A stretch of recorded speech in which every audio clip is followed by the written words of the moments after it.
बिस्मिल्लाहिर्रहमानिर्रहीम अस्सलामु अलैकुम वरहमतुल्लाहि वबरकातुहू।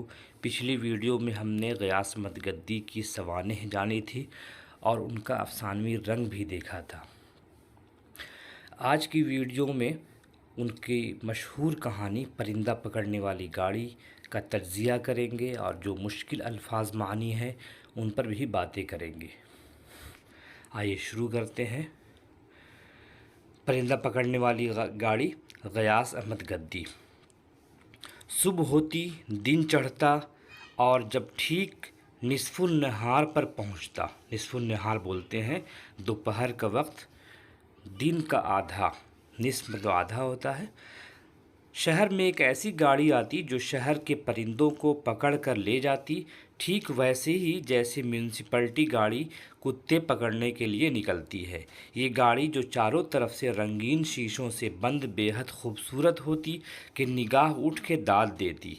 उसके चारों तरफ नन्ही नन्ही घंटियाँ बंधी होती जो चलते वक्त धीरे धीरे बज रही होती। घंटियों की आवाज़ अजीब होती, कुछ ऐसी जैसे कोई सहर फूंक रहा हो। सहर दो माना है। हाँ, ये शहर के माने में है। शहर का माना होता है जादू, और एक वो ज़ेर के साथ है। सीन के नीचे ज़ेर होगा तो जादू होगा, और सीन के ऊपर ज़बर होगा तो शुभ होगा। जैसे हम लोग सहरी करते हैं रमज़ान के महीने में, वो सहर होता है, और ये सहर है जादू वाला। सहरुल बयान जो मसनवी है वो सहरुल बयान। एक लंबा खमीदा कमर, खमीदा मतलब झुका हुआ, झुकी हुई कमर होती है उसको। जर्द रो आदमी, जर्द रू दो लफ्ज़ का मुरक्कब है। जर्द मतलब पीला, रू मतलब चेहरे वाला, पीले चेहरे वाला आदमी गाड़ी को खींच रहा होता। बिल्कुल उसी तरह दूसरा आदमी उसके पीछे चल रहा होता, जिसके हाथ में पतला सा लंबा बांस होता। बांस के सिरे पर बरस जैसा गुच्छा सा होता, जिस पर गोंद या उसी तरह की चिपक जाने वाली लसदार रुतूबत लगी होती। रुतूबत बोलते हैं नमी, थूक, तरी को, जिससे वो परिंदे को पकड़ता था। दीवार पर, छतों के मुंडेरों पर, टेलीफोन के खंभों, पेड़ों या फर्श पर दाना दुनका चुनते हुए परिंदे जहां नज़र आते, वो आदमी बांस को आगे बढ़ा देता और ऐन मतलब बिल्कुल ठीक, आयन दो माने में आता है। यहाँ ठीक के माने में आयन, और दूसरा माना होता है आयन के मतलब चश्मा, इसकी जमा होती है उयून। परिंदों के परों पर लसदार रुतूबत लगा हुआ गुच्छा छुआ देता। पहले तो परिंदा तड़पता, छटपटाता, उड़ने की कोशिश करता, फिर थक हार कर लसदार रुतूबत से चपड़ चपड़ करते हुए परों की कुव्वते परवाज़, कुव्वत मतलब बोलते हैं ताकत को, परवाज़ मतलब उड़ने की ताकत के उलझ जाने के बायस एक तरफ औंधा होकर लुढ़क जाता। तब वो आदमी जल्दी से बढ़ता और दोनों हाथों से झपट कर परिंदे को पकड़ता। धीरे से गाड़ी के छोटे से दरवाजे को खोलता, उसमें परिंदे को ढकेल देता, दरवाज़ा बंद करता, फिर गौर से शीशे के अंदर देखता जहां परिंदा फड़फड़ा कर थक जाता। उस वक्त उस आदमी के चेहरे पर अजीब सी हंसी बिखर जाती और आंखें अंधेरे में बिल्ली की आंखों की तरह चमक उठती। हर रोज़ जैसे सूरज सरों पर आता, तेज़ किरणें सरों में गड़ती, पश्चिमी दरवाजे की जानिब से छोटी छोटी घंटियों की सदा सुनाई देती। सदा मतलब आवाज़, स्वाद से सदा मतलब आवाज़, सीन से सदा का मतलब हमेशा, ये मुतरादिफ है। ज़रा देर बाद बड़ी सुबुक खरामी से, सुबुक खराम मतलब आहिस्ता चाल से आदमी, जिसका चेहरा बेहद जर्द होता, उसकी आँखें नीम मतलब आधी, वाह मतलब खुली हुई होती। उसकी कमर से पतली सी रस्सी लिपटी होती जो गाड़ी के सिरे से बंधी होती। नीम गुनूदगी के आलम में चलता बढ़ता आता। नीम गुनूदगी मतलब, नीम मतलब निस्फ, आधा, गुनूदगी मतलब खुमार, ऊँघ। जैसे आदमी को जिसकी नींद है 6 घंटा, उसको 3 घंटे में जगा दिया जाए तो वो नीम गुनूदगी के आलम में जगेगा। जहाँ कोई चिड़िया या परिंदा नज़र आता, आदमी आप रुक जाता और पीछे चलने वाले आदमी को परिंदे की तरफ इशारा करता। ये रोज़मर्रा का दस्तूर होता। रोज़ मतलब हर रोज़ का, आए दिन। दुकानदार दुकानदारों में जूते में होते, दुकानदार दुकानदारों में होते, राहगीर रास्ता चलते होते, मोटर गाड़ियाँ तेज़ी से पों पों करती गुजर जाती, जूता गांठने वाला गांठता रहता, ख़रीदो फरोख्त जारी रहती। ख़रीदो फरोख्त मतलब ख़रीदना और बेचना। शोरो गुल से कान पड़ी आवाज़ सुनाई न देती। शोरो गुल मतलब शोर शराबा। लेन देन का बाज़ार इतना जवान होता कि अव्वल तो मतलब पहले तो गाड़ी की तरफ किसी की नज़र ही ना उठती, लेकिन जब उनमें से किसी की नज़र उठ भी जाती तो वो सहरज़दा सा, सहर मतलब जादू, ज़दा मतलब जादू हो जाता उस पर। अजीबो गरीब गाड़ी उसके हुस्न को देखने में महव हो जाता। हुस्न मतलब खूबसूरती, महव होना मतलब वो उसी में गुम हो जाना। कभी ऐसा भी होता कि कोई आदमी चौंकता और ज़रा हौसले से उठता। गाड़ी वाले जब उस आदमी के करीब आते देखते जो झट अपनी लंबी जेब से हाथ डालते और चंद सिक्के निकाल कर उसकी तरफ उछाल देते। देखिए यहाँ कहानी बयान हो रही है कि कोई आदमी एहतजाज नहीं करता है उन लोगों को परिंदे ले जाने से, लेकिन जब उनको एहसास होता है कि कोई आदमी एहतजाज कर रहा है तो उसके सामने वो पैसे उछाल देते और वो फ़ौरन फ़रार हो जाते और चंद सिक्के निकाल कर उसकी तरफ उछाल देते। वो आदमी सिक्के चुनने में ऐसा महव होता, ऐसा बिज़ी होता कि उससे किसी चीज़ का होश ना होता। लोग ये मंज़र देखते और आँखों और चेहरों से हैरत का इजहार करते। उस वक्त उनकी आंखें फटी की फटी रह जाती। ये अमल मतलब ये काम या ड्यूरेशन कुछ ज़्यादा देर तक नहीं रहता, फ़कत चंद मिनट, फ़कत मतलब सिर्फ 10 या 20 मिनट तक। फिर हैरत का ये वक्फ़ा मतलब ड्यूरेशन कम होता गया और होते होते महज चंद सेकंड रह गया। तो अब उसके बाद वो मंजिल आने वाली थी कि लोग बाग अपने कामों में मसरूफ़ हैं, बिज़ी हैं और परिंदे पकड़ने वाली गाड़ी आ गई है और परिंदा पकड़ती चली जाती है और आदमी है कि उसकी जानिब नज़र तक उठाकर नहीं देखता। मतलब पहले लोगों को एहसास भी था कि ऐसा हो रहा है, गलत हो रहा है, लेकिन एक वक्त ऐसा आया जब उसकी हिस्स ख़त्म हो गई, उसने सोचना ही छोड़ दिया। ऐसी ही कैफियत वाला एक दिन था। कैफियत मतलब हालत।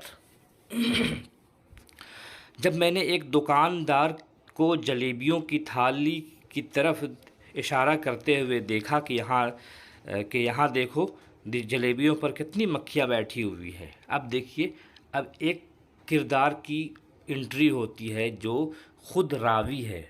रावी मतलब नैरेटर है, कहानी बयान कर रहा है। अभी जब शहर में बीमारी फैली हुई है और ये मक्खियाँ कितनी ख़तरनाक मक्खियाँ। हलवाई ने काहली से हाथ उठाकर मक्खियों को उड़ाने की कोशिश की।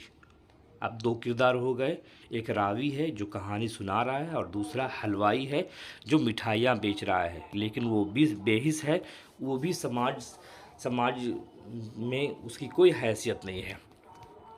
मक्खियाँ ज़रा ऊपर को उड़ी, फिर जलेबियों की थाली पर टूट पड़ी। हाँ, मक्खियाँ तो साली उड़ती ही नहीं।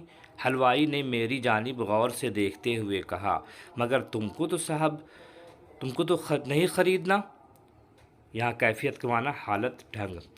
मैंने जवाब में इनकार किया तो हलवाई ने आंख मारी और सरगोशियों में से ज़रा करीब के लहजे में कहा, सरगोशियों मतलब चुपके से कहा और कहा करीब आओ।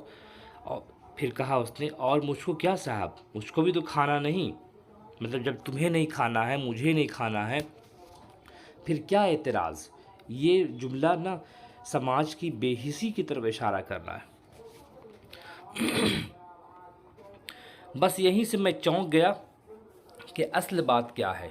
परिंदा पकड़ने वाली गाड़ी आती है और शहर के परिंदों को पकड़ कर ले जाती है और कोई पूछने वाला तो क्या मिलेगा, कोई खुदा का बंदा पलट कर देखता भी नहीं है। मेरी समझ में आ गई है। मेरी पेशानी पर जो बहुत देर से बल्कि कई दिनों से एक त्योरी किसी संतरी की तरह खड़ी दुख रही थी सिमट गई है। फिर मैं हंसा और मैंने भी गुफ्तगू के ज़रा दूर के लहजे में, गुफ्तगू मतलब बातचीत में कहा, तो भाई हलवाई एक काम करो ना, उन गाड़ी वालों की तवज्जो मक्खियों की जानिब मबजूल करा दो।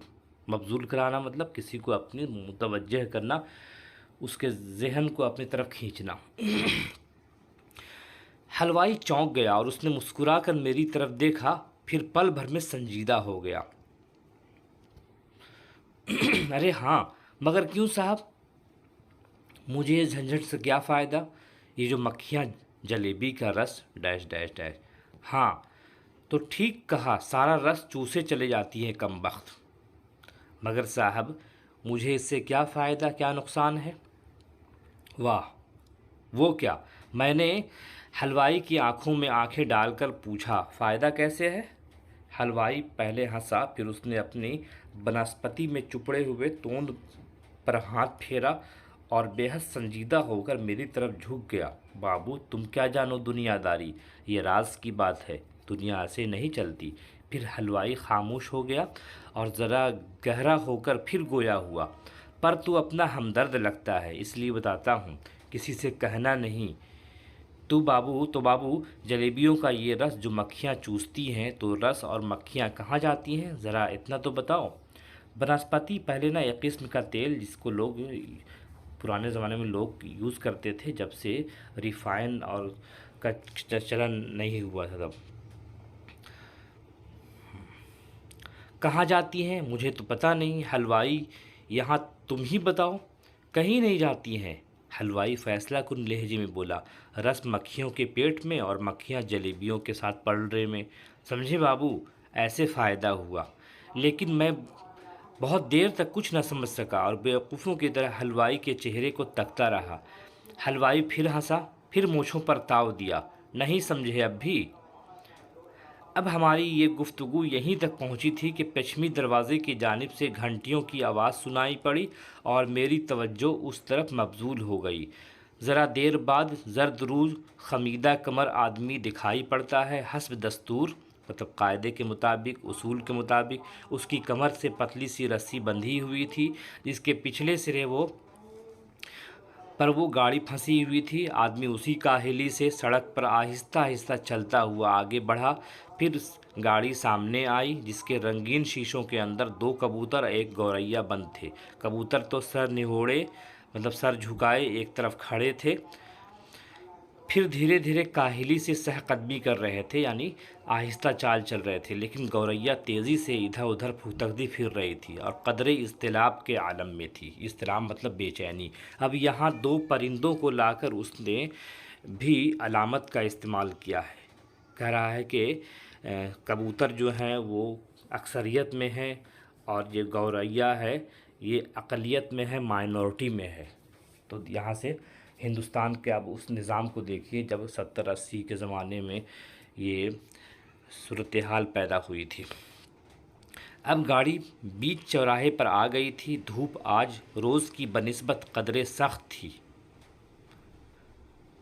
और गाड़ी घसीटने वाला हाथ को आँखों के और छज्जे की शक्ल में किए आसपास मुतजस्सिस नज़रों से, मतलब तजस्सुस वाली नज़रों से झांकता फिर रहा था। फिर वो ठहर गया। सामने नाली के किनारे पर एक परिंदा प्यास से बेहाल झुक झुक कर नाली से पानी पी रहा था और गर्दन उठाकर इधर उधर देख ही रहा था। उसे किसी बात का खदशा भी लगा हुआ था। जब भी गाड़ी खींचने वाले आदमी ने बांस वाले साथी को इशारा किया, बांस वाले ने चुपके से लपक कर परिंदे को जा लिया। ज़रा देर बाद जब उसने रंगीन शीशों वाली गाड़ी के दरवाजे का पट खोला और दरवाजे पर से धीरे से परिंदे को अंदर ढकेल दिया। परिंदा एक तरफ तो लुढ़क गया तो फुदकती हुई गौरैया एक बार ज़ोर से गाड़ी के अंदर शीशों के फड़फड़ाने लगी, गोया गौरैया शीशों को तोड़कर निकल भागेगी। मतलब उसकी ताकत में इजाफा हो रहा है कि देखो, सिर्फ हम नहीं हैं, तुम नहीं हो, और भी लोग ऐसे हैं, ऐसे परिंदे हैं जिनको अभी कैद किया जाएगा। बांस वाले आदमी ने मुस्कुराकर शीशों के अंदर झांक कर देखा। उसके चेहरे और आंखों में चमक आ गई थी। फिर उसने शीशे पर हल्के हल्के थपकियां दी, गोया गौरैया सहम कर एक तरफ हो गई। उसके बाद वैसे ही हल्की चाल से गाड़ी आगे बढ़ी। घंटियों की आवाज़ खामोश फ़ज़ा में सुनाई दी। फ़ज़ा मतलब हवा, ज़मीन की कुशादगी। टन टन टन टन। ज़रा देर बाद गाड़ी नज़रों से ओझल हो गई। गई, चली गई। हाँ, चली गई, उस परिंदे को भी ले गई। जब फ़ज़ा का शहर टूटा तो गाड़ी उत्तरी इलाके के सख्त ढलान में उतर चुकी थी और अब दिखाई भी नहीं दे रही थी। फ़कत उसके पहियों से उड़ती हुई धूल थी जो धीरे धीरे फ़ज़ा हाथ छुड़ाकर बैठ रही थी। फिर चंद मिनट बाद तमाशबीन मतलब तमाशा देखने वाले के चेहरों पर जो हैरत के असरात थे वो ज़ायल हो गए, ख़त्म हो गए और अपने काम में मसरूफ़ हो गए, बिज़ी हो गए। अच्छा भाईजान, ये परिंदा पकड़ने वाली गाड़ी? सवाल करने वाला रुक गया और ख़ासी देर तक रुका रहा। तब मैंने पलट कर देखा, ठीक मेरी पुश्त पर मतलब मेरी कमर पर मेरे पीछे एक 10-11 साल का लड़का मेरी तरफ मुजस्सम सवाल बना तक रहा था। अब ये तीसरा किरदार आया है, 10 साल का बच्चा है। पहला रावी है जो कहानी बयान कर रहा है, दूसरा हलवाई है और तीसरा ये बच्चा है। मुजस्सम मतलब सर से पाँव तक। ये परिंदा पकड़ने वाली गाड़ी, लड़का इतना कह कर फिर रुक गया जैसे खुद पता नहीं कि पूछना क्या है। हाँ हाँ मियाँ, क्या पूछना चाहते हो परिंदा पकड़ने वाली गाड़ी से मुताल्लिक? जी भाई, इतना कि ये गाड़ी है परिंदा पकड़ने वाली। हाँ मियाँ, हम भी यही सोच रहे हैं कि ये गाड़ी है, हर रोज़ दोपहर में आती है और शहर के जितने परिंदे साथ आते हैं समेट कर चल देती है। अच्छा भाईजान, ज़रा देर बाद उस लड़के ने यूं चौंक कर सवाल किया गोया अचानक कोई बात याद आ गई हो। अच्छा भाईजान, क्या ये लोग भी बाजी के लक्का कबूतर को ले जाएंगे? लक्का बताते हैं। हाँ ज़रूर ले जाएंगे, फ़कत देखने की देर है। लक्का कबूतर बोलते हैं एक किस्म का कबूतर जो अक्सर अपनी गर्दन दुम के साथ लगाए रखता है और जिसको लकवा मारता है उसको खिलाते हैं तो उसकी तबीयत ठीक हो जाती है। फिर बाजी अच्छी कैसे होंगी, उन्हें लकवा हो गया है ना। हकीम जी ने कहा था कि दवाओं के साथ लक्का कबूतरों के परों की हवा भी चाहिए। लड़के ने बड़ी हसरत से कहा, यूं कि मैं उसके अफसुर्दा चेहरे की तरफ एकटुक देखने लगा। हाँ हाँ, बात तो है सोचने की, लक्का कबूतर को नहीं जाना चाहिए। फिर मैं क्या करूं, आप ही बताइए भाईजान। मैं तो बहुत छोटा हूं ना, मेरी समझ में नहीं आता। मेरी समझ में भी नहीं आता मियाँ, और सच्ची पूछो तो मैं भी बहुत छोटा हूँ। आप छोटे हैं? वो लड़का खिलखिला कर हंस पड़ा। आप इतने बड़े हैं? ओह वाह। वो लड़का फिर कहे लगाने लगा। मैं खामोशी से बदस्तूर उसे देखता रहा और दिल ही दिल में कहा, मियाँ तुम हंस रहे हो? भाईजान, एक और बात पूछूं? उसने ज़रा ठहर कर दूसरा सवाल किया। पूछो मियाँ, वो भी पूछ डालो। आप इतने उदास भाईजान, आप इतने हंसते क्यों नहीं? आप कभी हंसते क्यों नहीं? मेरा जी चाहा सचमुच सच सच कह दूँ। कैसे हंसूं मियाँ? इस कार गहे शीशा गिरी में हंसना कोई खेल है? कार गहे शीशा गिरी मतलब इससे मुराद दुनिया है। मगर उस मासूम बच्चे को जो ज़रा पहले लक्का कबूतर के चले जाने की फ़िक्र में उदास था, अब ज़रा देर पहले कहे लगा रहा था, कुछ नहीं बता सका, फ़कत प्यार से उसे देखता रहा। मतलब उसने कहा कि हंसने पर भी पाबंदी है, आप कुछ बोल नहीं सकते हैं, आपके ज़ुबान पर पाबंदी है, आप रह नहीं सकते हैं सही से, उसमें हर चीज़ की आज़ादी छीन रही है। भाईजान मैं आपको हंसा दूँ? वो लड़का बड़ी मोहब्बत से मेरी तरफ बढ़ा और मेरी आंखों में आंखें डालकर कहा, आप कहिए तो मैं आपको हंसा दूँ। पहले तो मैं चौंका दफ़ातन। अचानक मुझे अजीब लगा, नासमझी में उस लड़के ने ज़रा कद से बड़ी बात कह दी थी। फिर मैंने ज़रा मोहब्बत से ताकीद की। ताकीद करना, हिदायत करना। मियाँ आहिस्ता बोलो, धर लिए जाओगे, किसी ने सुन लिया तो पुलिस वालों को खबर कर देगा कि ये कैसा लड़का है कि उसकी बहन बीमार पड़ी है और उसका लक्का कबूतर भी चला जाने वाला है, और ये है कि खुद हंसता भी है और दूसरों को हंसाने की सोचता भी है। होश के नाखून लो मियाँ, मुफ्त में पकड़े जाओगे। होश के नाखून ना मुहावरा है, मतलब शऊर सीखो, अकल सीखो। बला से पकड़ लिया जाऊँ। बला से लोग बोलते थे पुराने ज़माने में, बला से। लड़के ने हौसले से कहा, आप कहिए तो मैं आपको हंसा दूँ। हंसा दो मियाँ, बड़ा करम होगा, बड़ी मेहरबानी होगी तुम्हारी। तो फिर दोस्ती कीजिए। उसने दोस्ती के लिए अपना हाथ बढ़ाया। तुमसे दोस्ती? अरे छोटंकी, इतने इतने से तो मेरे बेटे हैं, मैं तुम्हारे बाप के बराबर हूँ, तो क्या हुआ? باپ بھی تو دوست ہوتے ہیں، میرے مولوی جی کہتے ہیں اچھے باپ اپنے بچوں کے دوست بھی ہوا کرتے ہیں۔ یہ بات ہے تو ہوا دوست تمہارا آج سے۔ یہ میں نے اس کے نتھنے سے خوبصورت ہاتھ سے میں اپنا ہاتھ دے دیا۔ پھر چلیے آپ میرے ساتھ ندی کی طرف، وہاں آپ کو ہم دو ہی ہوں گے، وہاں آپ کو میں ایک چیز دکھاؤں گا۔ اور لڑکا گھسیٹتا ہوا مجھے ندی کی طرف لے گیا، میں پیچھے پیچھے، وہ آگے آگے۔ راہ گیر مطلب راستے چلنے والے پلٹ پلٹ کر ہماری دوستی کو دیکھتے رہے، اور ہم پلٹ پلٹ کر راہگیروں کو تک رہے تھے جن کے کوئی دوست تھے بھی یا نہیں، جن کے کوئی ایسے پیارے بیٹے تھے بھی یا نہیں۔ اور پھر جب ہم ندی کے قریب پہنچے تو اس نے بہت چالاک نگاہوں سے دائیں بائیں دیکھا، ہر طرف سے اطمینان ہو گیا تو اس نے اپنے نیکر کی جیب سے ماچس کی ایک ڈبیا نکالی، مسکرایا، میری طرف پلٹا اور گہری سرگوشی میں بولا، چپکے سے کوئی بات بولا، اس میں ہے۔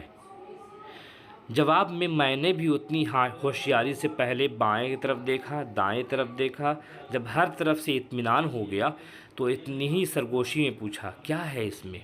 یہ ہے اس میں، لڑکے نے کہا اور جھٹ سے ماچس کے اندرونی حصے کو باہر ڈھکیل دیا۔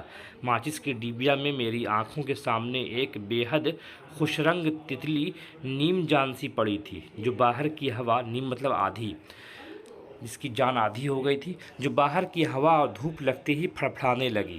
اس کے ننھے ننھے پروں کے ارد گرد زعفرانی رنگ بکھرا ہوا تھا، زعفرانی بولتے ہیں کیسریا رنگ کو، ایک خوشبودار زر رنگ کا پھول، اور پیروں کے عین مطلب بالکل درمیان زیرہ کے برابر سرخی تھی۔ زیرہ جو ہم استعمال کرتے ہیں کھانے میں، ایک خوشبودار بیج کھانوں میں ڈالا جاتا ہے، اس سرخی کے چاروں طرف گلابی، سرخی مطلب لالی کے چاروں طرف گلابی رنگ سا چھٹکا ہوا تھا، اور اس کے پروں پر افشاں چمک رہی تھی۔ افشاں بولتے ہیں سونے یا چاندی کا برادہ جو چمکدار ہو۔ ڈوبتے سورج کی روشنی میں وہ بے حد حسین دکھ رہی تھی۔ میں تتلی کو غور سے دیکھتا رہا تھا اور ذرا دیر رنگوں کی دنیا میں کھویا رہا۔ جب تک میں ڈوبتا ابھرتا رہا، وہ لڑکا اتنے ہی انہماک سے میرے چہرے کے خد و خال، انہماک مطلب مصروفیت، بیزینس، خد و خال مطلب شکل و صورت پر کچھ ڈھونڈتا رہا۔ میں نے تتلی کی طرف سے نظر اٹھائی، پھر لڑکے کی طرف دیکھا تو وہ قدرے افسردگی سے میری طرف، افسردگی مطلب مرجھایا ہوا غمگین چہرے سے میری طرف پلٹا۔ آپ تو عجیب ہے بھائی جان، آپ تو تتلی کو بھی دیکھ کر خوش نہیں ہوئے۔ ہاں میاں، مگر میں چونک پڑا، اس 10 برس کے بچے نے تو مجھے بہت دور پہنچ کر پکڑ لیا۔ یہ تم نے کیا کہہ دیا میاں؟ میں ہاں بھائی جان، اس نے قطع کلام بات کاٹتے ہوئے کہا، آپ تو تتلی سے بھی خوش نہیں ہوئے، کیسے ہماری دوستی نبھے گی؟ نہیں نبھے گی میاں، کبھی نہیں نبھے گی۔ میں یہ کہہ کر آگے بڑھ گیا، مگر ساتھ ساتھ تیزی سے چلتے ہوئے وہ لڑکا بھی ہمراہ تھا، میرے ساتھ تھا۔ لیکن بھائی جان، وہ میرا لقا کبوتر، وہ گاڑی۔ دوسرے دن میں بازار کے سارے لوگوں سے کہتا پھرا، جوتے گاٹھنے والے موچی سے، کپڑے بیچنے والے بزاز سے، بھیڑوں میں گھرے رہنے والے ڈاکٹر سے، روٹی اور دال بیچنے والے راہگیروں سے، سفید پتلون والے سے، تیز رفتار بابو سے، بوجھ ڈھونے والے قلی سے، رنگین دوپٹے والی خاتون سے، جو سڑک پر ہولے ہولے یوں چلتی ہے گویا سارے زمانے کو روند کر گزر جانے کا فیصلہ کر چکی ہے، دونوں سیاست دانوں سے، جو آپس میں سازشی انداز کی گفتگو میں مصروف لب کے چپکے چلے آ رہے ہیں۔ سازش مطلب سازش سے رچتے ہیں۔ ایک آدمی سے پوچھتا پھرا، تیز رفتار گاڑیوں کو روکنے کی ناکام کوشش کی کہ 10 سالہ بچے کی جوان بہن لقوا کی مریض ہے، اور حکیم جی نے دواؤں کے ساتھ لقا کبوتر کے پروں کو بھی ہوا کے لیے کہا ہے۔ اگر یہ گاڑی والے بچے کو کبوتر بھی لے گئے تو ایسا پھر کیا ہوگا؟ مجھے کسی نے جواب نہیں دیا، سب اپنی اپنی دنیا میں مصروف رہے، اس لیے کہ میں 10 سالہ بچے کے سوال کو پی گیا اور کوئی جواب نہیں دے سکا۔ مجھے افسوس تھا، اداس سر جھکا کر چلے جا رہا تھا۔ میرے پاؤں تھک گئے تھے، دوپہر سے شام ہونے کو آئی تھی، سرمئی آنکھوں کا جنم ہونے والا تھا۔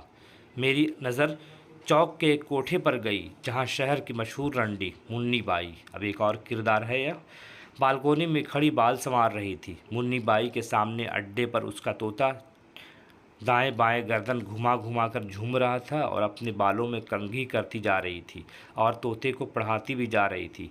मैं चुपके से कोठे पर चढ़ गया, उसके कमरे को अबूर करके मतलब पार करके बालकनी में मुन्नी भाई की पुश्त पर खड़ा हो गया, पीछे खड़ा हो गया।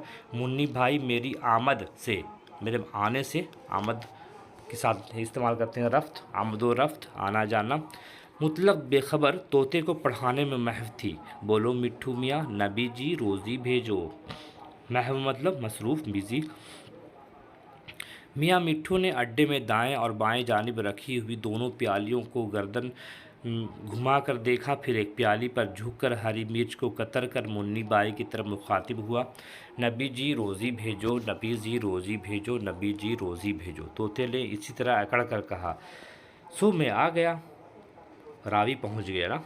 उसके पीछे खड़ा मैंने आहिस्ता से कहा। मुन्नी बाई सुनकर चौंक उठी। उसने पलट कर मुझे घूरा, ज़रा देर को सहम गई, फिर ज़रा डपट कर बोली, तुम कैसे चले आए जी? कौन हो? सीढ़ियों से जी। मुझे नहीं पहचाना? मुन्नी बाई ने मुझे नबी जी ने तुम्हारे पास भेजा है। मुन्नी बाई ये सुनकर हंस पड़ी। अच्छा अच्छा जी, चलो अच्छा, उधर बैठो तख्त पर। तख्त मतलब चौकी पर। उसने कंघी के दांतों से सुनहरे बालों का गुच्छा निकाला, उसे गोली बनाकर उस पर थूका, फिर नीचे सड़क पर फेंक दिया। तोता है, बड़ी तोता चश्म हो मुन्नी भाई। तोता चश्म होना मतलब एहसान फरामोश होना। ज़रा से मैं तोते की तरह रंग बदलती हूँ। जवाब में मुन्नी बाई ने एक और रंग बदला और मुस्कुरा पड़ी।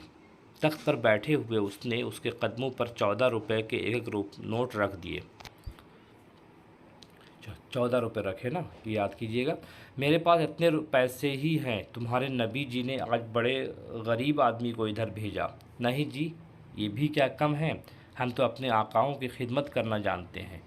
लेकिन बहुत देर हो गई और मैंने मुन्नी बाई से कोई खिदमत नहीं ली तो वो झिल्ला गई। अरे काहे को आए हो जी, और ये रुपए क्यों दिए?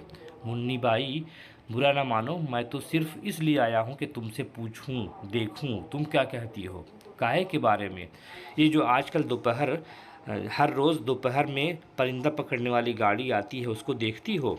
हाँ देखती हूँ कभी कभी। तो तुम्हें कैसा लगता है? अच्छा जी, अच्छा लगता है। पीले पीले लाल लाल खूबसूरत शीशों में से परिंदे चहकते हुए बहुत भले दिखते हैं। बहुत दूर से देखती हो ना, जितनी दूर से तुम्हें तुम्हारे चाहने वाले देखते हैं। हाँ जी, इस बालकोनी से। मुन्नी भाई, किसी दिन नीचे जाकर करीब से देखो। वो क्यों? मुझे इतनी फुर्सत नहीं। मुन्नी बाई ने नागवारी से मेरी तरफ, नागवारी मतलब ना पसंद ना करते हुए मेरी ओर देखा और फिर गालिबन उसे मेरे 14 रुपए के नोट याद आ गए तो मुस्कुरा पड़ी। तो तुम मुझे करीब से देखो ना जी। सो तो देख ही रहा हूँ मुन्नी भाई, तुम भी देख लोगी जिस दिन गाड़ी वाले तुम्हारे तोते पकड़ कर ले जाएंगे। मेरे तोते क्यों ले जाने लगे जी? मुन्नी बाई ने कड़क कर बरजस्ता कहा, मतलब फ़ौरन कहा, हाजिर जवाबी से कहा। ये कोई सड़कों पर फिरने वाला आवारा परिंदा है? ये तो पालतू है, मेरा हीरा मन।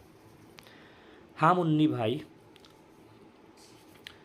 पहले तो सड़कों पर फिरने वाले परिंदों को पकड़ेंगे, फिर कुछ दिनों बाद लाल लाल पीले पीले खूबसूरत शीशों के पीछे से और परिंदों के दरमियान ये तुम्हारा हीरा मन तोता देखने में कितना अच्छा लगेगा। तुम देखो ना देखो, सड़क पर चलने वाले लोग बाग और दुकानदार में सौदा सलफ बेचने वाले बनिए ज़रूर देखेंगे। और सड़क पर जो परिंदे वाली गाड़ी दोनों आदमी सिक्के फेंक देते हैं, उन सिक्कों को और लोगों के साथ तुम भी चुनने लगोगी और ये भूल जाओगी कि क्या भूल जाओगे जी? बहुत से सिक्के मिल जाएंगे तो हीरा मन को कौन रोता है। गाड़ी वाले अगर ढेर सारे सिक्के फेंक देंगे तो मैं सब चुन लूँगी और बाज़ार से नया तोता ले आऊँगी। ऐ है मुन्नी बाई, होश के नाखून लो, ये दुनिया है और दुनिया सारी बड़ी मतलबी होती है, मान लो। बाज़ार में तोता ना मिला और मिला तो ऐसा पढ़ने वाला ना मिला, और पढ़ने वाला मिल गया तो उसकी ज़बान में ये तासीर तासीर मतलब असर। मुन्नी बाई खिलखिला कर हंस पड़ी और कुछ देर तक हंसते रहने के बाद बोली, वाह, बहुत अच्छा बोलते हो जी, कहाँ रहते हो, क्या काम करते हो? कहानियाँ लिखता हूँ मुन्नी भाई। मुन्नी बाई, रहना वहना क्या, जहाँ पाया रह लिया, जहाँ चाहा सो लिया। अरे कहानियाँ लिखना भी कोई काम हुआ? लगता है तुम तो हमसे भी गए गुजरे हो, तुम्हारा धंधा तो हमारे धंधे से भी गया गुजरा लगता है जी। क्यों जी?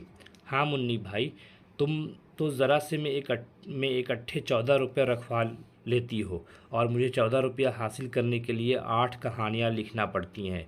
2 रुपये फ़ी कहानी के हिसाब से ख़रीदने वाले देते हैं। 2 रुपये फ़ी कहानी, ये तो बहुत कम होते हैं, मुन्नी बाई ने मायूसी से कहा। अचानक उसे कोई बात याद आ गई। 2 रुपये फ़ी कहानी के हिसाब से 8 कहानियों के 16 रुपये बनते हैं। बाकी 2 रुपये भी निकालो जी, जल्दी करो। हाँ जी, बनते तो 16 रुपये हैं, मगर एक कहानी तो नाप तौल में चली गई। नाप तौल में? अरे वाह, मुन्नी भाई फिर हंसी। नाप तौल में कैसे चली गई?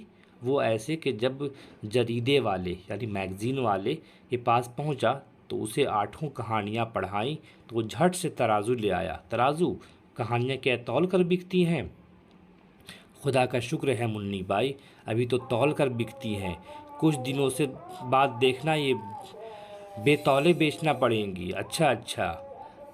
फिर वो तराजू ले आया? मुन्नी भाई ने दिलचस्पी से कहा। हाँ, तराजू ले आया, डंडी मिलाई और एक तरफ पासंग था। पासंग बोलते हैं एक एक तौलने का पैमाना होता था पुराने ज़माने में, पासंग। उसने झट आधी कहानी नोच ली और दूसरी तरफ वाले पटरी की तरफ रख दी। जब पासंग बराबर हो गया, एक तरफ वज़न के साथ पत्थर रखे और दूसरी तरफ 7.5 कहानियाँ। मैंने कहा, वज़न के साथ ही पत्थर रखे होंगे। देखो तो कहानी वाला पटरा कितना झुक गया है। आधी कहानी तो तुमने पहले ले ली, पहले लेकर आधी कहानी क्या मैं खा गया? पासंग न मिला तो तराजू का? जरीदे वाले ने चढ़कर कहा। बात सच है थी। मैंने जल्दी से कहा, अच्छा ठीक है, तुम सच कहते हो। फिर दूसरी तरफ का पटरा इतना झुक आया है मुन्नी भाई, ये सुनकर जरीदे वाला बिगड़ गया। जरीदा मतलब मैगज़ीन बोलते हैं, जरीदा वाला रसायलो जरायद इसी से निकला है। तुरशी से बोला, रूखेपन से बोला, इतना झुक गया तो दम निकल गया तुम्हारा? क्या सोना तौल रहे हो? कहानियाँ ही तो हैं। सच ही कहा जरीदे वाले ने। मुन्नी भाई ने मेरी तरफ हमदर्दी से देखते हुए कहा। फिर मुझे दिल बर्दाश्ता देखकर मुन्नी बाई की तरफ ने दुख से कहा, वाकई हमारा धंधा तुम्हारे धंधे से बहुत अच्छा है। हाँ मुन्नी भाई, बहुत अच्छा है, इसीलिए तो कभी कभी सोच जी चाहता है कागज़ कलम फेंक कर तुम्हारा वाला धंधा ही शुरू कर दूँ। ये सुनकर मुन्नी बाई बेसाख्ता हंस पड़ी और जल्दी से दोनों हाथों से चेहरा को ढक लिया। अल्लाह, ऐसा न कर बैठना जी, वरना मुफ्त में हमारी रोटी मारी जाएगी। बहुत देर तक हंसते रहने के बाद जब मुन्नी बाई थक गई तो उसे कुछ याद आया। अच्छा जी, एक कहानी हम पर लिखो। नहीं मुन्नी बाई, तुम पर तो बहुतों ने कहानियाँ लिखी हैं, मैं तो तुम्हारे तोते पर एक अच्छी कहानी लिखना चाहता हूँ। लिखो जी, ज़रूर लिखो, मेरे तोते पर ही लिखो, मुन्नी भाई ने मसरत से कहा। मगर क्या लिखोगे? अब ये रावी एक और कहानी दाखिल करता है जो तोते की कहानी है और ये इसमें शामिल हो गई। ये लिखूंगा कि परिंदा पकड़ने वाली गाड़ी आ गई है और जब बाज़ार के सारे परिंदे ख़त्म हो चुके हैं, रंगीन शीशों से घिरी गाड़ी वाले दोनों जहरीली आँखों से आदमी चारों ओर घूम घूम कर ढूंढते फिर रहे हैं कि कहीं से कोई परिंदा हाथ आ जाए, कहीं से कोई गौरैया, कुमरी बोलते हैं, फाख्ता की किस्म का एक परिंदा है, बुलबुल, कहीं से कोई कुरुक, नीलकंठ, कोई मैना, कोई तोता दिखाई पड़े। इतने में उनकी चारों जहरीली निगाहें तुम्हारे तोते पर पड़ती हैं। आदमी 2 हैं ना, तो उनकी निगाहें 4 हो गई और दोनों खिल उठते हैं। फिर लंबे बाँस वाला आदमी आगे बढ़ता है और फिर चुपके से तोते के बाएं बाजू पर लसदार रुतूबत वाले गुच्छे को छुआ देता है। तोता फड़फड़ाता है, थरथराता है, उड़ने की कोशिश करता है और बरसों के अड्डे को गैर महफूज जानकर बालकोनी की रेलिंग का सहारा लेना चाहता है मगर नहीं ले पाता और तड़पता हुआ नीचे आ रहता है। جہاں وہ آدمی کھڑا ہوتا ہے وہ لپک کر طوطا کو اٹھاتا کہ طوطا چینک چینک کی آواز زور سے چیختا ہے، پھڑپھڑاتا ہے، پھر پتہ نہیں اس کی ساتھ چھوڑتی ہوئی قوت پرواز کہاں سے لوٹ آتی ہے۔ وہ ذرا اوپر اڑتا ہے لیکن پھر گر پڑتا ہے۔ وہ آدمی جس کی کمر سے گاڑی والی رسی بندھی ہوتی ہے اپنے ساتھی کو دیکھتا ہے اور اطمینان سے مسکرا دیتا ہے، جس کے جواب میں اس کا رفیق یعنی دوست پہلے اپنے ساتھی کو دیکھتا ہے، پھر فرش پر ہانپتے ہوئے طوطے کو دیکھتا ہے، اس کے بعد پھر اپنے ساتھی کو دیکھ کر اطمینان سے مسکرا دیتا ہے اور آہستہ سے آگے بڑھ کر طوطے کو اٹھانے کے لیے جھکتا ہے، لیکن دفعتاً طوطا اس کی گرفت میں آنے کے بجائے تڑپ کر اچھلتا ہے اور اس کی کنپٹیوں پر جھپٹتا ہے اور گردن کا گوشت نوچ لیتا ہے۔ یہ احتجاج کی علامت ہے، پروٹیسٹ کی علامت ہے، مطلب ایسا کرنا چاہیے لوگوں کو۔ اس آدمی کے منہ سے چیخ نکلتی ہے جسے سن کر اس کا دوسرا ساتھی لپکتا ہے اور طوطے کی گردن پر ہاتھ ڈالنا ہی چاہتا ہے کہ طوطا گھور کر دوسرے آدمی کو دیکھتا ہے، اس کی چھوٹی چھوٹی آنکھیں پھیل جاتی ہیں، ان میں لہو اتر آتا ہے، وہ اپنی لہو مطلب خون، وہ اپنی پوری طاقت کو سمیٹتا ہے اور دہل کر دوسرے آدمی پر اب حملہ کرتا ہے اور اس کے سارے چہرے کو نوچ کر لہو لہان کر دیتا ہے۔ وہ آدمی بھی جھلا اٹھتا ہے اور جلدی سے اپنے دونوں ہاتھوں کی مدد سے طوطے کو اپنے سے الگ کر دیتا ہے اور اسے زور سے زمین پر پھینک دیتا ہے۔ اب دونوں طوطے کے طرف کھڑے اسے حیرت سے دیکھ رہے ہوتے ہیں اور طوطا آہستہ آہستہ ٹہلتا ہوا کبھی پہلے آدمی کی طرف جاتا ہے اور پھر اسی اطمینان خاطر سے ٹہلتا ہوا دوسرے آدمی کی طرف لوٹ جاتا ہے اور دونوں کو اپنی خون آشام نظروں سے گھور رہا ہوتا ہے، خون آشام خون پینے والی نظروں سے۔ اور اتنے ہی میں منی بائی جلدی سے اٹھ کر کہتی ہے، میں لپک کر جاتی ہوں اور اپنی چادر اس پر ڈال دیتی ہوں اور پرندہ کو پکڑ کر گاڑی والے کے حوالے کر دیتی ہوں اور اس سے بہت پیسے جب بہت سے پیسے ملنے والے ہوں تو کیا میں طوطے کو یہ سب کرنے دوں گی؟ منی بائی حقارت سے مطلب کم میری طرف دیکھتی ہے اور تھوک دیتی ہے، ایسی ہی کہانی لکھی جاتی ہے جی۔ جواب میں منی بھائی کے چہرے کو دیکھتا ہوں، اڈے پر ادھر سے ادھر ہوتے ہوئے طوطے کو دیکھتا ہوں، پھر ایک بار پلٹ کر طوطے کو دیکھتا ہوں، پھر گاڑی والے منی بھائی کے نبی جی کی روزی بھیجوں پر کی منت کرنے والے مطلب خوشامد کرنے والے طوطے کو بھی یاد لے جاتے ہیں۔ پھر رفتہ مطلب دھیرے دھیرے شہر سونا ہوتا جاتا ہے، کہیں کوئی پرندہ، کوئی گوریا، کوئی بلبل، کوئی مینا، کوئی مرغ، کوئی فاختہ نظر نہیں آتی۔ شام ڈھلے درختوں پر بسیرا لینے والی چڑیوں کی چہکار سنائی نہیں دیتی، لاجوردی آسمان پر سفید بگلے، توازن سے اڑنے والے بگلے بھی دکھائی نہیں دیتے۔ لاجوردی بولتے ہیں نیلے رنگ کا چمکدار پتھر، اس کو مطلب نیلے رنگ کا آسمان پر، توازن مطلب میانہ روی سے اڑنے والے بگلے بھی دکھائی نہیں دیتی۔ بھری دوپہر کی خاموش فضا میں چیلوں کی در بھری چیخ بھی سنائی نہیں دیتی، کبوتر کی غٹرگوں، پپیہے کی پی کہاں، مینا کی ٹوئیں ٹوئیں کی آواز سے کان محروم ہو جاتے ہیں، مطلب نہیں سنائی دیتے۔ حتیٰ کہ مولوی صاحب کے مرغ کی اذان بھی کہیں کھو گئی ہے، حتیٰ کہ مطلب یہاں تک کہ، لیکن بازار اور رونق بازار میں کوئی فرق نہیں آتا، خرید و فروخت جاری ہے، شور شرابہ، یکا واروں کی کھٹ کھٹ، ٹمٹ والوں کی گھوڑوں کی گھنٹیاں بجتی رہتی ہیں، لمبی اور خوبصورت کاریں زو کر کے گزر جاتی ہیں، آمد و رفت جاری ہے، آنا جانا، کاروبار بدستور ہے، مطلب دستور سے ہے، مسلسل چل رہا ہے سب۔ خریدنے والے اسی طرح بازار کی دکانوں پر جمے رہتے ہیں اور بیچنے والے اسی انہماک مطلب مصروفیت سے سودا سلب بیچ رہے ہوتے ہیں۔ ایک ہنگامہ ہے کہ جاری ہے، ایک دوڑ ہے کہ رکنے کا نام نہیں لیتے، مطلب اس میں مصروفیت کو دکھا رہا ہے اور لوگوں کی بے حسی کو بتا رہا ہے کہ دنیا کیا کہاں سے کہاں جا رہی ہے اور یہ لوگ کیا کر رہے ہیں۔ پھر دن ڈھلتا، پھر رات آتی ہے اور اپنے تمام چھوٹے بڑے، کھرے کھوٹے، سچے جھوٹے بچوں پر آرام کی سکون کی چادر تان دیتی ہے، پھر رات بھی چلی جاتی ہے، پھر صبح نمودار ہوتی ہے اور خلقت بیدار ہوتی ہے۔ خلقت بولتے ہیں پیدائش کو اور خلقت بولتے ہیں لوگ کو، مخلوق کو۔ इंसान को बेदार होती है, मतलब जाग जाती है। अब परिंदे पकड़ने वाली गाड़ी कम आती है, 2-4 दिनों में, 8-10 दिनों में, 15-20 दिनों में एक बार आती है। रंगीन शीशों में से एक आध परिंदा हैरत से बाज़ार वालों को देख रहा होता है। गाड़ी वाले इधर उधर तेज़ निगाहों से जाल फेंकते, फिर समेटते और चारों ओर मुतजस्सिस मतलब तलाश करते हुए नज़रों से देखते, ढूंढते, ढांढते, आहिस्ता आहिस्ता छोटे छोटे कदम रखते चले जाते हैं। जब कुछ मिलता है, कभी कुछ नहीं मिलता, कभी कोई कोई पलट कर नहीं देखता। एक ऐसा ही दिन था। धूप बहुत सख्त थी, हवा गर्म थी, फ़ज़ा में से धूल उड़ रही थी, झक्कड़ चल रहे थे, जिस्मों से पसीना बह रहा था और सांस धोखने की गरम गरम हवा फेंक रही थी कि गाड़ी आ गई। गाड़ी आ गई, परिंदा पकड़ने वाली गाड़ी आ गई। गाड़ी ऐन चौक पर खड़ी हो गई। ऐन मतलब बिल्कुल।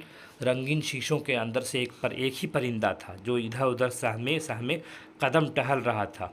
सफ़ेद सा उसकी दुम मोर की तरह खुली थी और आँखों में अफसरदगी झलक रही थी। मुरझायापन था। अभी गाड़ी ठहरी थी कि दौड़ता हुआ वो 10 साला बच्चा आ पहुंचा। उसने पहले गाड़ी को देखा, फिर शीशे के अंदर झांक कर देखा। ज़रा देर तक देखते रहने के बाद दफ़ातन अचानक उसने लपक कर शीशे के छोटे से दरवाज़े को खोल दिया। इतनी ही फुर्ती से बांस वाले आदमी ने उसका हाथ झटका दिया, फिर दरवाजे को बंद कर दिया और जेब से बहुत से सिक्के निकाल कर सामने उछाल दिए। लड़के ने सिक्कों की तरफ ध्यान नहीं दिया। बांस वाले आदमी ने उसके हाथ को पकड़कर उसे एक तरफ धक्का दे दिया और फिर उस सिक्के उछाल दिए। लड़के ने सिक्कों की तरफ देखा भी नहीं। गाड़ी तेज़ी से चलने लगी। उसके पीछे पीछे बांस वाला आदमी तेज़ तेज़ कदमों से चलने लगा। फिर गाड़ी और तेज़ हो गई। आदमी के कदम भी तेज़ हो गए। अब वो दौड़ने लगे। लड़का कुछ देर खामोशी और हैरत अफसरदगी से तकता रहा। फिर जाने कहाँ से उसके कदमों में बिजली सी झपट आ गई। उसने दहल कर भागती हुई गाड़ी को देखा, फिर दौड़ता हुआ उसे जा लिया, मतलब पहुंच गया वहां तक। शीशों पर ज़ोर से घूंसा मारने ही वाला था कि बांस वाले आदमी ने उसके वार को अपने हाथ से रोक दिया और बच्चे को बहुत ज़ोर से धक्का दिया। लड़का गेंद की तरह सड़क पर लुढ़क गया। उसके सर और घुटनों पर सख्त चोट आई। उसकी आंखों तले अंधेरा छा गया और देर तक वो सड़क को ताकता रहा। फिर जब उसकी बीनाई पर छाया हुआ अंधियारा हटा, बीनाई मतलब आँखों से, और उसने गौर से देखा तो गाड़ी दूर ढलान पर तेज़ी से भागी जा रही थी और उसके पीछे सिर्फ धूल ही धूल थी। लड़के ने उठने की कोशिश की, लेकिन उससे उठा नहीं गया। उसके घुटनों के दर्द ने उठने नहीं दिया और फिर तिलमिलाकर सड़क पर गिर गया। गाड़ी आंखों से ओझल हो गई। गाड़ी में लगी छोटी छोटी घंटियों की सहर मतलब जादू किया हुआ सहरज़दा आवाज़ कानों से ओझल हो गई और बहुत देर हो गई। जब बहुत देर हो गई तब वो लड़का सड़क पर से उठा। पहले उसने अपने लहूलुहान घुटनों को देखा, फिर अपने कपड़ों की धूल झाड़ी, उसके बाद अपनी आस्तीन बोलते हैं कुर्ता या कमीज़ की बाह से आंखें पूछते हुए थके थके कदमों से चलकर मेरे पास खड़ा हो गया। भाईजान, लगता कबूतर भी चला गया, उसने गोया अपने आप को इत्तला दी। हाँ मियाँ, लक्का भी चला गया, मैंने मायूसी से कहा। ज़रा देर तक वो सड़क की ओर देखता रहा। उसकी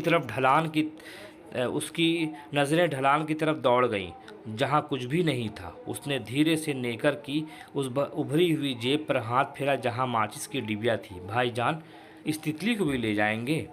जब तितलियाँ चली गईं तो क्या बचेगा शहर में?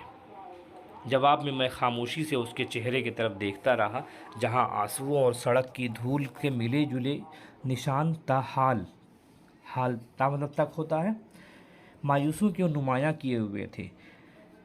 नुमायाँ मतलब ज़ाहिर करना। वो लड़का चौंका और उसके सामने वाली बड़ी सी इमारत तरफ इशारा किया। भाईजान, भाईजान, वो देखिए।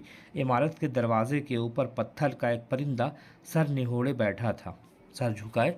मेरी और उस 10 साला मासूम बच्चे की निगाहें देर तक पत्थर के उस परिंदे पर लगी हुई थी। कहानी ख़त्म हो गई। अब इसमें देखते हैं इस कहानी में क्या है। जदीद अलामती अफसानों में ज़र्द जहाँ आएगा ना, ज़र्द चेहरा, تو زرد آدمی تو وہ بیماری کی علامت ہوتی ہے۔ پرندہ پکڑنے والی گاڑی کا موضوع ہی جدید تہذیب و معاشرت کی بڑھتی ہوئی مکانیت پر طنز ہے۔ اس افسانے میں بکھری ہوئی قدروں اور مادہ پرستی کی طرف انسان کے بڑھتے ہوئے رجحان کی تصویر کشی کی گئی ہے۔ پرندہ پکڑنے والی گاڑی دراصل ایک علامت ہے جو ظاہر میں زرد رنگین اور زرق برق رعنائیوں سے سجی ہوئی شیشوں سے بنی ہے، لیکن اس میں مقید پرندے کس قدر مظلومیت اور لاچاری کی زندگی گزارنے پر مجبور ہیں۔ ان سے ہر قسم کی آزادی چھین لی گئی ہے، ان پر کھلی فضا میں سانس لینے پر پابندی لگا دی گئی ہے، وہ اس لیے کہ وہ ایک ایسا پرندہ اور ذی روح ہے جو کسی کو وہ نقصان پہنچانے کے بجائے محض اپنی زندگی آزادی سے جیتے ہیں۔ مطلب یہ کہ جو آزادی سے جیتا ہے اس کی آزادی چھین جاتی ہے۔ خود اس گاڑی کو چلانے والے اور پرندوں کو پکڑنے والے ان دو آدمیوں کے حلیے کی طرف بھی غیاث گدی نے اشارہ کیا ہے کہ ان کے چہرے زرد ہو چکے ہیں۔ وہ تو اپنے پیشے کے طور پر تمام جذبات سے عاری، مطلب اپنے فعل کو انجام دیتے جا رہے ہیں، جبکہ خود اس طرح کے کاموں سے بچنا چاہتا ہے، لیکن وہ پیسے کے لیے آگے گھٹنے ٹیک دیتا ہے۔ منظر کاظمی کہتے ہیں، غیاث گدی کے یہاں افسانہ ختم ہوتے ہوتے جو ایک عمارت کے دروازے کے اوپر پتھر کا ایک پرندہ دکھائی دیتا ہے وہ کیا ہے؟ کس کی جانب اشارہ ہے؟ یہ سنگی پرندہ مطلب پتھر کا پرندہ کون سی دنیا کا استعارہ ہے؟ دراصل یہ صرف احتجاج نہیں ہے، احتجاج کی موت پر ایک صدمے کا اظہار بھی ہے، صدمہ جس نے چہکتی چہچہاتی زندگی کو پتھروں میں تبدیل کر دیا ہے۔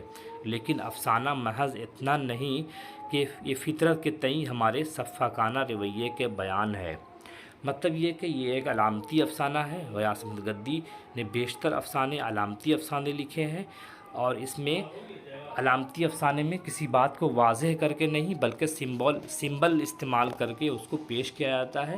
اس میں ہم لوگ راجیو گاندھی کا جو زمانہ دیکھ رہے ہیں ہم ہندوستان کا، اس تناظر میں بھی دیکھ سکتے ہیں اس کہانی کو، اور آج کے تناظر میں بھی اس کہانی کو دیکھ سکتے ہیں کہ کس طرح سے لوگوں کی آزادی چھین گئی ہے۔ آدمی ایک بولنا چاہتا ہے لیکن اس کے بولنے کی اجازت نہیں ہے، سچ بولنے کی اجازت نہیں ہے، بلکہ ہر آدمی کو کہا جا رہا ہے کہ تم بے حس رہو، جو ہو رہا ہے، ایک شعر ہے، جو ہو رہا ہے اسے دیکھتے رہو چپ چاپ، یہی سکون سے جینے کی ایک صورت ہے۔